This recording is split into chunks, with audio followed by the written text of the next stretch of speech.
ഈ വീഡിയോയിൽ ട്രേഡിംഗ് എത്ര തരമുണ്ടെന്നും ഏതാണ് കൂടുതൽ ഫലപ്രദമെന്നുമാണ് നോക്കുന്നത്. സ്റ്റോക്ക് മാർക്കറ്റ് വ്യാപാരികൾ അവരവരുടെ സാമ്പത്തിക ലക്ഷ്യം മുൻനിർത്തിയാണ് ട്രേഡിംഗ് തിരഞ്ഞെടുക്കുന്നത്. ട്രേഡിംഗ് പൊതുവെ രണ്ട് തരമാണുള്ളത്: ഷോർട്ട് ടേം അഥവാ ഹ്രസ്വകാലവും ലോങ് ടേം അഥവാ ദീർഘകാലവും. ഇതിൽ ഹ്രസ്വകാലത്തേക്ക് അധികവും ടെക്നിക്കൽ അനാലിസിസും ദീർഘകാലത്തേക്ക് ഫണ്ടമെൻ്റൽ അനാലിസിസുമാണ് ഉപയോഗിക്കുന്നത്. ഇനി ട്രേഡിങ്ങുകളിൽ ഏതൊക്കെ ടൈപ്പുകളാണ് ഉള്ളതെന്ന് നോക്കാം.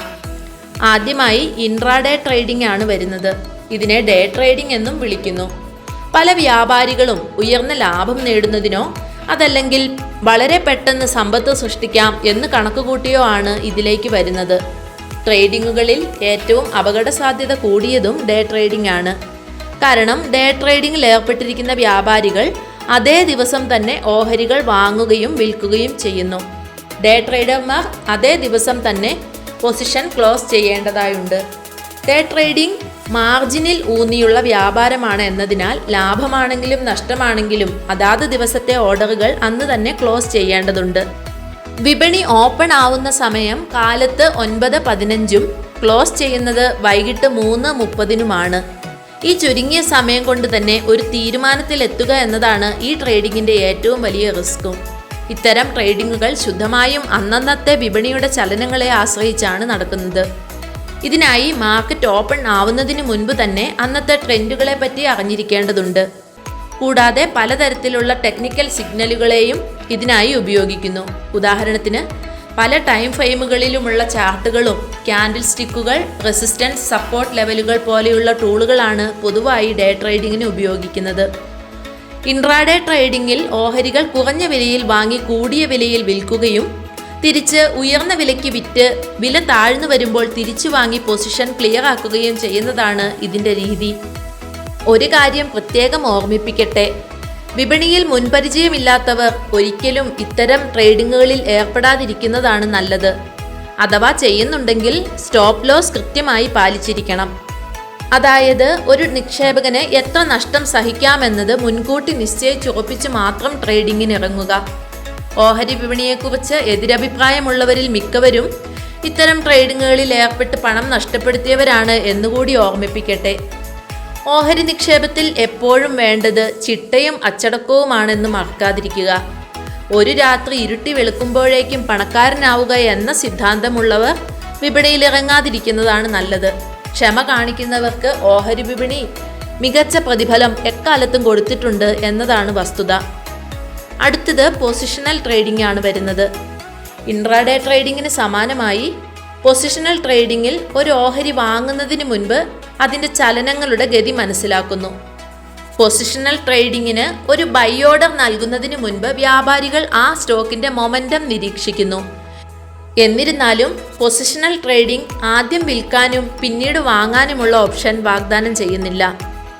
ഹ്രസ്വകാല ഏറ്റക്കുറച്ചിലുകൾ അവഗണിച്ച് ദീർഘകാല നേട്ടങ്ങളിൽ ശ്രദ്ധ കേന്ദ്രീകരിക്കാൻ തയ്യാറായ നിക്ഷേപകർക്കുള്ള ഒരിടത്തരം വ്യാപാര തന്ത്രമാണിത്.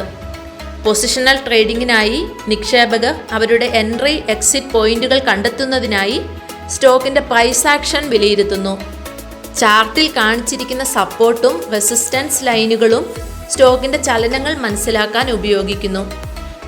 പൊസിഷണൽ ട്രേഡിങ്ങിൽ ഏർപ്പെട്ടിരിക്കുന്ന ചില വ്യാപാരികൾ ഒരു പ്രത്യേക സ്റ്റോക്കിൻ്റെ ഭാവി ദിശ മുൻകൂട്ടി കാണുന്നതിന് സാങ്കേതിക സൂചികകളായ volume, simple average, moving average, MACD, RSI മുതലായ ടൂളുകൾ ഉപയോഗിക്കുന്നു.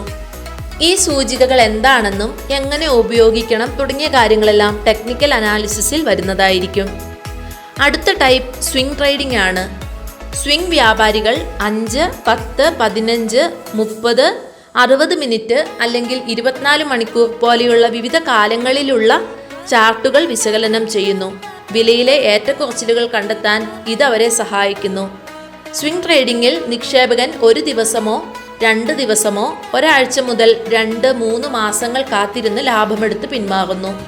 ഉയർന്ന ചാഞ്ചാട്ടവും നിരന്തരമായ നിരീക്ഷണവും കാരണം വ്യാപാരികൾ പലപ്പോഴും ഇത് ഏറ്റവും വെല്ലുവിളി നിറഞ്ഞ വ്യാപാരമായി കണക്കാക്കുന്നു. എന്നിരുന്നാലും ചാഞ്ചാട്ടം ഒരു സ്വിംഗ് വ്യാപാരിയുടെ ഏറ്റവും നല്ല സുഹൃത്താണ്.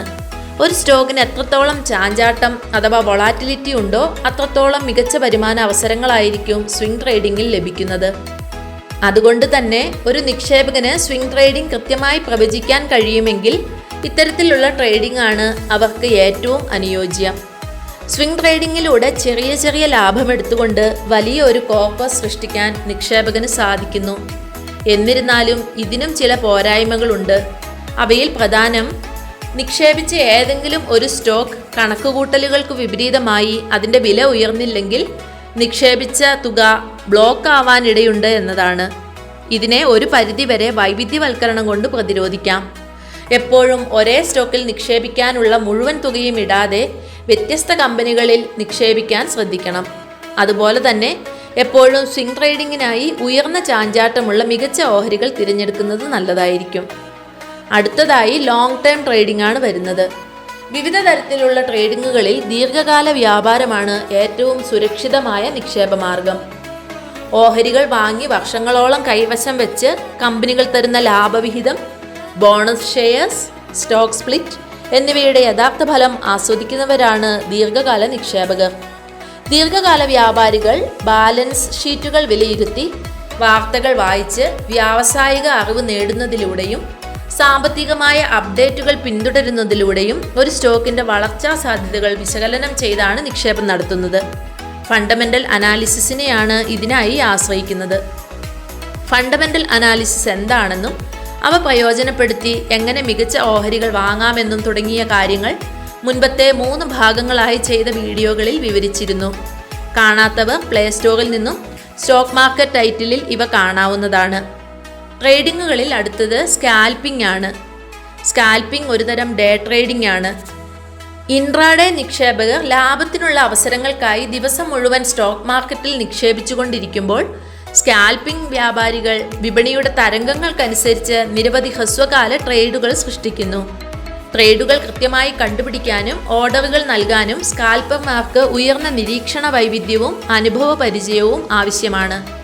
സ്കാൽപ്പർമാർക്ക് കുറച്ച് ട്രേഡുകൾ നഷ്ടപ്പെടുകയും മറ്റ് ചിലത് ലാഭമെടുക്കുകയും ചെയ്യുന്നത് സാധാരണമാണ്. ദിവസാവസാനത്തോടെ അവരുടെ നഷ്ടം അല്ലെങ്കിൽ ലാഭം വിശകലനം ചെയ്യാൻ അവർ ലാഭമുണ്ടാക്കുന്ന ട്രേഡുകളെ നഷ്ടമുണ്ടാക്കുന്നവയുമായി താരതമ്യം ചെയ്യുന്നു. ഒരു സ്കാൽപ്പിംഗ് ട്രേഡ് കുറച്ച് മിനിറ്റ് മുതൽ 1 മണിക്കൂർ വരെ നീണ്ടു നിൽക്കും.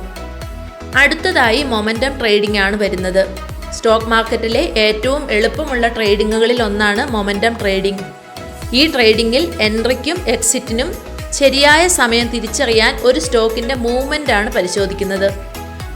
ഒരു സ്റ്റോക്ക് ബ്രേക്ക്ഔട്ട് പ്രതീക്ഷിക്കുന്ന സമയമാണ് സെല്ലിങ്ങിനുള്ള ശരിയായ സമയം. നേരെ മറിച്ച് ഒരു സ്റ്റോക്ക് വാങ്ങാനുള്ള ശരിയായ സമയം വില കുറയുമ്പോഴാണ്. ഓരോ ഓഹരി നിക്ഷേപകർക്കും അവർ വിപണിയിൽ നിക്ഷേപിക്കുന്ന പണത്തിൽ നിന്ന് വ്യത്യസ്തമായ പ്രതീക്ഷകളാണുള്ളത്. അതിനാൽ ഓഹരി വിപണിയിൽ നിക്ഷേപിക്കാൻ മികച്ച വ്യാപാര തന്ത്രമില്ല. എന്നിരുന്നാലും ഓർക്കുക, അവരവരുടെ ആവശ്യങ്ങൾ നിറവേറ്റുന്നതിനായി തങ്ങൾക്കുചിതമായ ട്രേഡിംഗ് ശൈലി തിരിച്ചറിയുന്നവർക്കാണ് വിജയം വരുന്നത്. കാര്യങ്ങൾ എളുപ്പമാക്കുന്നതിനും അവരവരുടെ ശൈലി തിരിച്ചറിയുന്നതിനും ട്രേഡിങ്ങിൽ തുടക്കക്കാർ വ്യത്യസ്ത തരത്തിലുള്ള ട്രേഡിങ്ങുകളെക്കുറിച്ച് അറിഞ്ഞിരിക്കുന്നത് നല്ലതാണ്. കൂടുതൽ ഉപകാരപ്രദമായ വീഡിയോകൾക്കായി ചാനൽ സബ്സ്ക്രൈബ് ചെയ്യുക. Thank you for watching.